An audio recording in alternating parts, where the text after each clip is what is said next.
pour la 4e fois. C'est un non-événement, c'est en accord avec en accord. Le joueur a connu une saison éprouvante. Il a eu quelques soucis, quelques blessures. Avec la Champions League, tout ce qui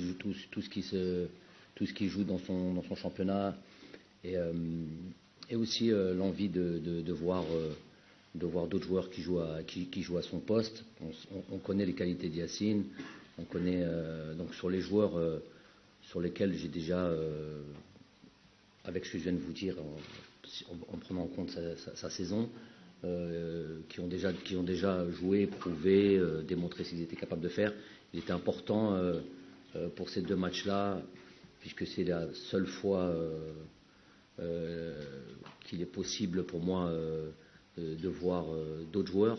Vous savez qu'on a démarré notre, entre guillemets, mon mandat avec directement des éliminatoires, où j'ai pas eu la possibilité de voir d'autres joueurs. On a été tout de suite dans des matchs directement où le résultat était important, donc pas la possibilité de travailler sereinement. Donc là, c'est une opportunité qui est la seule, puisque après on aura une liste à donner pour préparer la CAN. Donc on a pris il n'était pas le seul, hein. Il y avait aussi il y a d'autres joueurs comme ça dans sa situation. Raïs Mbolhe aussi n'était pas prévu dans cette liste avant qu'il se blesse. Donc il n'était déjà pas prévu. Donc il y a d'autres joueurs qui sont dans cette situation. On a besoin de voir un peu tout le monde.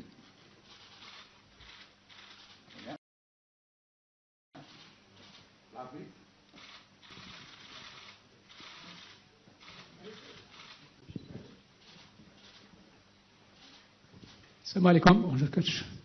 Coach, vous avez convoqué 26 joueurs. Est-ce que tous les joueurs convoqués auront la chance de jouer dans les 2 matchs? Deuxième question, si possible. Après la Tunisie, est-ce que vous êtes prêt à affronter d'autres mondialistes africains ou d'autres grosses cylindrées du continent avant la CAN? Oui, les 26 qui sont présents sont normalement prévus pour qu'ils aient tous un temps de jeu important. Et puisque l'objectif je le répète, l'objectif de ces 2 matchs-là, c'est justement d'avoir quelque part une sorte de revue d'effectifs. C'est la seule fois qu'il est possible de faire ça. Donc c'est pour ça qu'on a sélectionné 26 joueurs. Et l'idéal, normalement, il devrait y avoir 2 équipes différentes sur les 2 matchs à venir, et voir un maximum de joueurs avant de tirer des conclusions pour le prochain, pour la liste définitive des joueurs qui auront à la CAN. Après, pour la deuxième question, c'est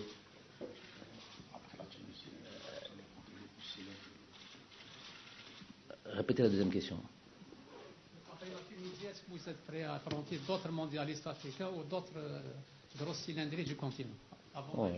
L'avenir nous le dira. C'est match après match, c'est justement jouer la Tunisie, c'est aussi se jauger, voir où on en est. Après 4-5 matchs, si on prend en considération le match du Qatar qui a donné certains enseignements. Donc les choses, elles se font parler avant, ça sert à rien. Il faut d'abord jouer les matchs, se mesurer. Voilà, par exemple, la Tunisie était très bon test pour nous, voir où on en est par rapport à cette équipe qui vient de jouer le mondial. Et puis je répondrai peut-être un peu plus, c'est un peu plus clair à ma tête après ce match de la Tunisie. On aura tous, je pense, des enseignements. On saura tous après ce match-là, plus ou moins là où on en est et ce qu'il faut encore travailler. Mehdi.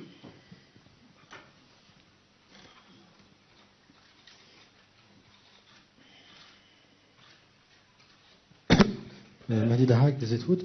Monsieur Belmadi, vous avez parlé des joueurs comme Brahimi que vous n'avez pas appelé parce que vous connaissez déjà. Je voudrais savoir par rapport à Bentaleb justement et par rapport au milieu de terrain où vous avez l'absence de Chita qui j'imagine vous pose problème. Vous avez appelé de nouveaux joueurs comme Victor Lekhel. L'absence de Bentaleb, est-ce que c'était prévu ou est-ce que vous le connaissez ou est-ce qu'il n'est pas dans les plans d'ici la CAN? Prévu et après? Est-ce que son absence est prévue comme celle de Brahimi parce que vous le connaissez déjà ou parce qu'il n'est pas dans les plans pour la CAN? Trop de questions par rapport justement au milieu. Quelle est l'idée que vous avez par rapport au milieu? Est-ce que vous avez des idées pour voir d'autres joueurs? C'est vrai, comme vous l'avez dit, on connaît Nabil. Évidemment, il a déjà été, à part pour le Togo, il avait été de toutes les sélections, les 3 matchs d'avant.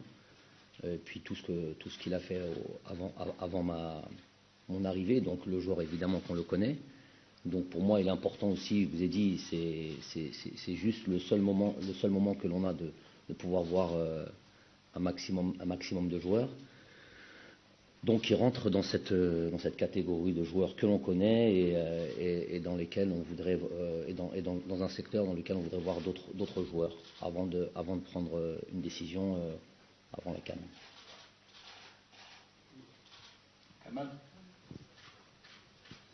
Salam alaikum. Coach, une simple question. Est-ce que vous avez rencontré Houssam Aouar ou pas, coach?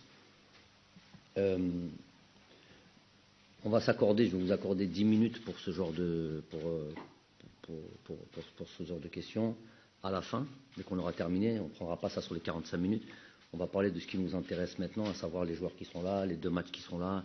Et après 45 minutes, on reviendra là-dessus.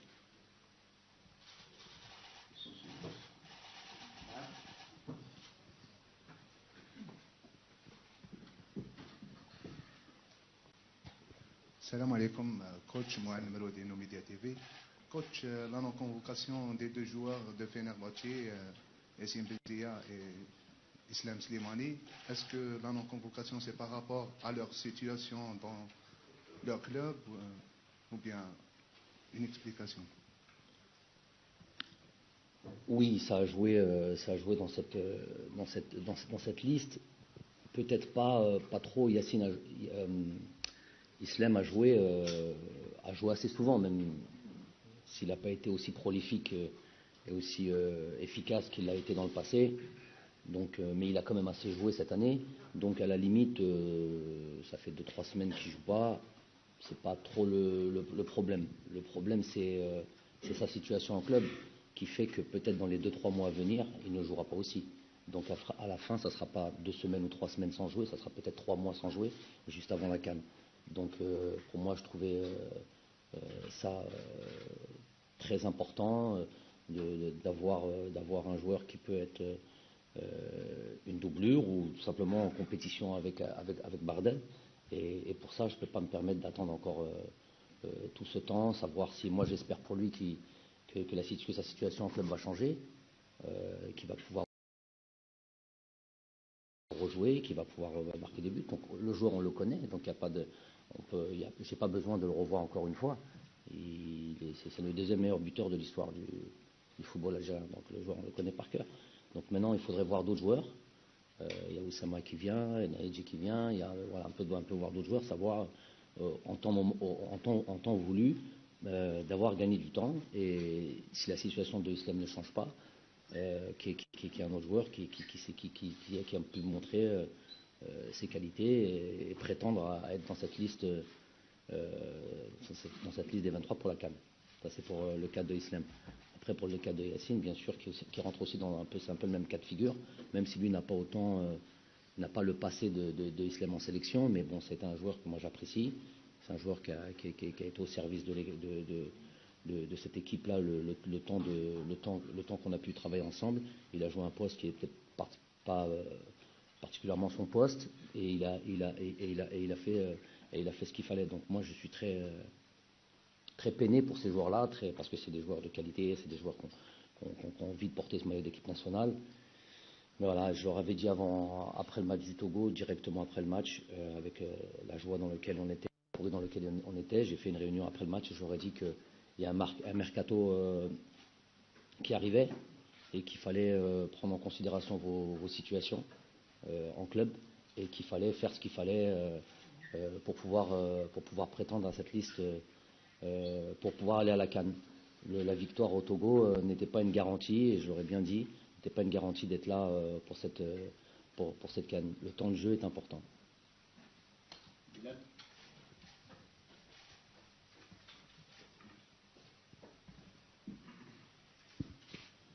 Bonjour coach, Mohamed Amel Fagar de la TV. Coach, concernant la convocation de Oussama Derfello, c'est un joueur qui revient de blessure, alors que vous avez un joueur comme Belfodil qui fait de bonnes prestations en Allemagne. Des explications, coach? Bon, c'est la même explication depuis tout à l'heure, hein, mais bon, c'est différents joueurs, mais c'est toujours la même explication. J'ai besoin de voir d'autres joueurs. Oussama était là, était présent à un stage, on n'a pas pu le voir jouer. Ishaq, on le connaît, il a déjà joué, il a joué contre le Bénin, il a joué avant que j'arrive, donc j'ai envie de voir d'autres joueurs. Oussama, je pense qu'il mérite, d'avoir, qu'on puisse le voir dans des conditions optimales, jouer ici en Algérie, et puis il fait une bonne saison, il fait pour moi pour une bonne première saison.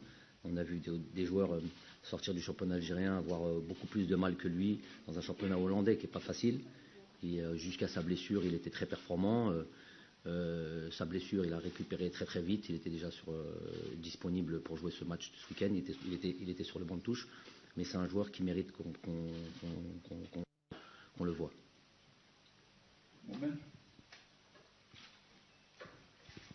Bonjour coach. On a vu aussi des absences comme Zindine Farhat, Sofiane Ami qui n'ont pas eu la chance de travailler sur votre coupe, sachant qu'ils ont tout le temps reçu dans la liste élargie. Vous avez quand même une liste de 40 voire 50 joueurs sélectionnables. Est-ce que ces joueurs-là, on peut dire qu'ils ont perdu toutes leurs chances d'être présents en Égypte pour la CAN? Moi, je ne suis pas de nature à rayer comme ça des joueurs qui prétendent à jouer, qui sont assez performants. Zindine est un joueur maintenant majeur de la deuxième division française, un joueur très important pour son club. J'ai sélectionné un joueur de son équipe, donc moi le fait qu'il joue en deuxième division, ce n'est pas un problème. Le problème pour Zindine, c'est qu'il joue à une position où la concurrence est rude. Donc à un moment donné, les choix, si je prends Zindine, je prends peut-être Edem. Après, on va me poser la question pourquoi on n'a pas pris Edem ou Nas. Donc si je ne prends pas Riyad, on va me dire pourquoi on ne prend pas Riyad. Donc ça sera toujours le même cercle, c'est normal. Mais je ne peux pas prendre 3-4 joueurs au même poste. Voilà. À un moment donné, ça s'appelle justement une sélection. C'est une sélection, c'est ce que moi j'estime être les meilleurs qui sont là. Maintenant, tout est possible. La sélection, c'est comme ça. Il y a toujours des surprises, peut-être de dernière minute. Donc à lui de continuer à travailler. Je sais qu'il aime l'équipe nationale. Maintenant, il y a une sélection à faire. Après, pour le cas de Sofiane Hani, c'est encore différent. Il joue un poste qui est un petit peu une position entre guillemets bâtarde un petit peu. Ce n'est pas un 9, ce n'est pas un 10, ce n'est pas pour moi pas un joueur de côté, c'est un 9,5. Donc après, il faut un système particulier pour jouer avec un joueur comme lui. Est-ce que j'ai la possibilité d'avoir une sélection?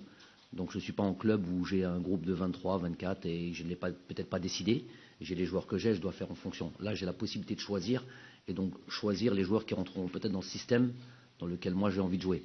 Donc peut-être c'est un petit peu une position qui est difficile un peu pour lui. Ensuite, moi par exemple, j'aurais voulu le voir aussi pour le match au Qatar. Non, c'était pas pour le match au Qatar, c'était pour le match au Togo.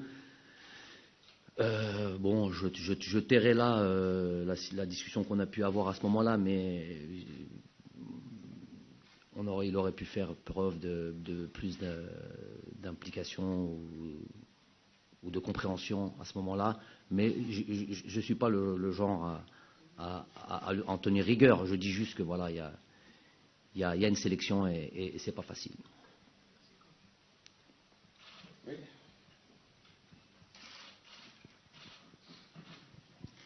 Salam alaikum, c'est Mzian de TV.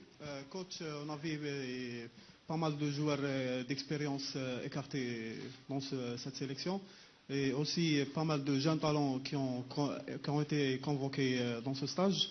Est-ce qu'on va voir dans la CAN des joueurs les plus compétitifs ou bien on va voir comme d'habitude les joueurs expérimentés dans la CAN d'Égypte? Merci.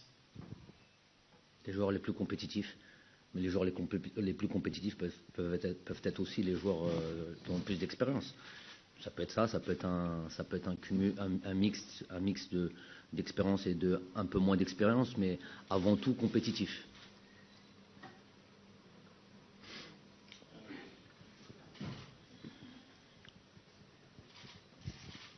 السلام عليكم. سيد بالماضي مباراة غامبيا راح تكون في اريحيه مقارنه بارابور لي ماتش اللي جازو تاع ليكيب ناسيونال.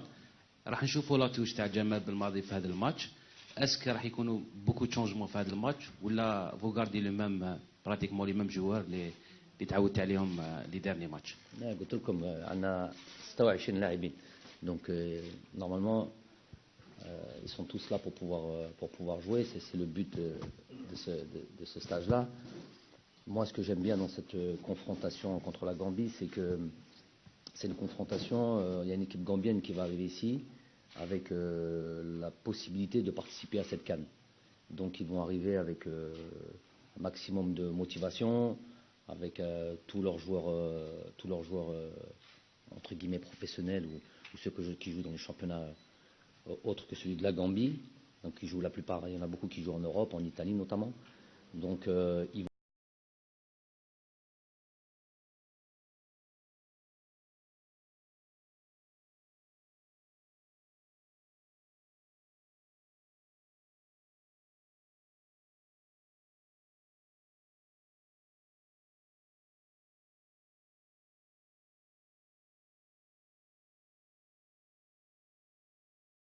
vont arriver avec la meilleure équipe possible et avec dans les dispositions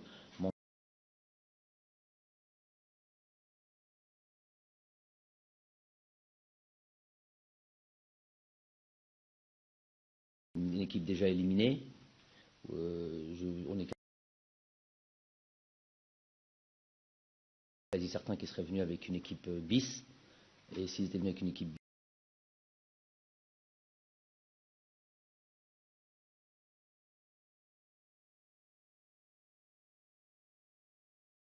je vous ai dit, il y aura deux équipes, la Gambie et la Tunisie.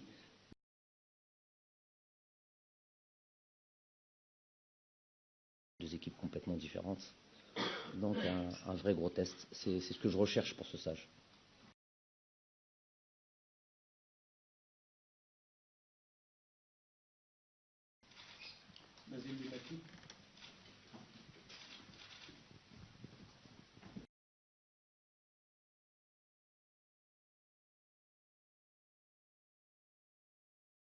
Respectivement face à la Gambie et la Tunisie, est-ce qu'on peut dire que vous aurez déjà une idée précise sur la liste qui va représenter l'Algérie dans la phase finale de la Coupe d'Afrique des Nations? Merci, coach. Je vais commencer par la deuxième question. Oui, je pense qu'après ces deux matchs-là, j'aurai une idée très précise de, même s'il faudra attendre et le temps sera toujours important et pris en compte, sera pris en compte par moi sur comment les joueurs peuvent évoluer dans leur championnat, performants, non performants, peut-être des blessures, il y aura un peu de tout ça, donc on va suivre jusqu'à la dernière minute, mais c'est sûr que ces deux matchs-là c'est pour ça justement que je fais venir des joueurs qui n'ont peut-être pas nécessairement joué déjà en sélection, des joueurs qu'on a envie de voir, des joueurs qu'on veut voir à ce niveau-là justement. Et donc, mais après il y aura évidemment beaucoup d'informations, beaucoup d'enseignements entre ces deux matchs-là. Ça c'est un. Deux, le manque d'engouement des supporters pour ce match-là, c'est ça? Bon. Donc c'est mon avis sur le contexte ou le manque d'engouement? Mon contexte, mon plus. Non, mais votre question, on n'a pas de problème, on va y répondre. Le manque d'engouement, je ne pense pas. Je pense que tous les Algériens aiment leur équipe nationale par-dessus tout. Et l'un n'empêche pas l'autre. Surtout le football fait partie, c'est le sport, ça fait partie d'une société aussi. On s'y épanouit, on grandit, c'est une discipline. Ce n'est pas indissociable de ce qui est en train de se passer en ce moment dans notre pays. Après, si vous voulez savoir clairement, c'est bien de poser la question clairement, je vous réponds clairement ce que je pense de cette situation. Ben moi, je pense comme tout le monde pense. Il n'y a rien d'exceptionnel là-dedans. Il y a des revendications qui sont faites. Il y a une masse importante, populaire. Et moi, je voudrais aujourd'hui, avec votre question, dont je m'attendais un petit peu, vous répondre. Moi,